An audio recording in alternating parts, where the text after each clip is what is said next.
முக்கியமாக முதன்னு படித்தவர்களுக்கு, தினக்கூலி வேலை செய்கிறவர்களுக்கு நல்ல நேரம் நல்ல நாள் பார்த்து போக முடியாது. முதல் படித்தவர் ஒரு வேலையில் அமர்கிறார் என்றால் நமக்கு வாய்ப்பு கிடைத்தால் ஒரு நல்ல நாள் பார்த்து செல்லலாம். வெளியூர் முக்கியமான தொலைதூர பயணம், வெளிநாடு, வெளியூர் போக வேண்டியதுன்னா ஒரு நல்ல நாள் பார்த்து பயணிக்கலாம்.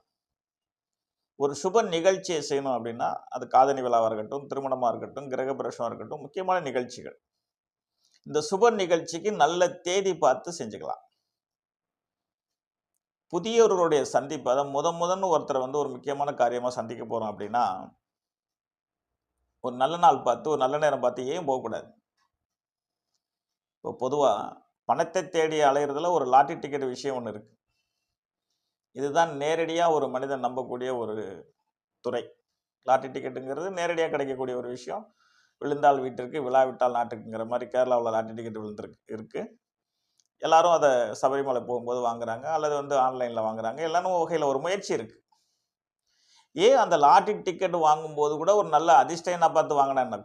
கிட்டத்தட்ட அது விழுகலைங்கிறது தனி விஷயம். ஏன்னா அது விபரீத ராஜயோகம்னு நான் ஜோதிடத்தில் உள்ள கருத்துக்கள் படி சொல்லியிருக்கேன்.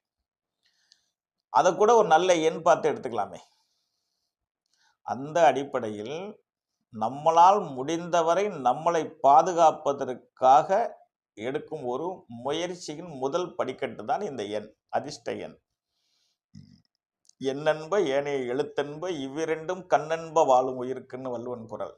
எண் என்பது நம்முடைய தேதின்னு வச்சுக்கலாம், எண்ணுன்னு வச்சுக்கலாம். எழுத்துங்கிறது என்னன்னா, எந்த ஒரு காரியத்துக்கும் நல்ல நேரம்னு ஒன்று வேணும். அந்த நல்ல நேரமும் ஒன்று இருந்து, அதுதான் எழுத்து. நல்ல நேரமும் ஒன்று இருந்து, நல்ல தேதியவும் நாம் தேர்வு செஞ்சு ஒரு காரியத்தை செஞ்சா நிச்சயமாக வெற்றி கிடைக்குங்கிறதுல சந்தேகத்துக்கு இடமே வேண்டாம்.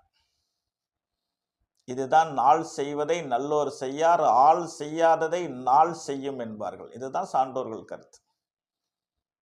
இதை பரபரப்பான உலகத்தில் நாம் இதெல்லாம் கடைபிடிக்கிறது கொஞ்சம் கஷ்டமான விஷயம்தான். இருப்பினும் நம்முடைய வேலையே அது தாங்கும் போது ஏன் ஒரு முன்னெச்சரிக்கை நடவடிக்கையாக இருக்கக்கூடாது? அந்த அடிப்படையில் தான் இந்த பதிவை எனது அன்பு சகோதர சகோதரிகள் 3ஆம் தேதியில் பிறந்தவர்களுக்கு அதிர்ஷ்ட எண் என்ன?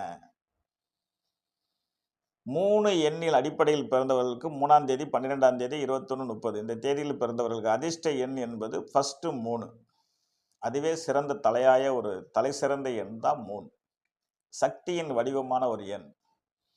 3ஐ இப்படி எழுதி அதை இப்படி திருப்பி வச்சிங்கன்னா சூலாயுதம் வரும். அது சக்தி எண் சொல்றது. 3 எண்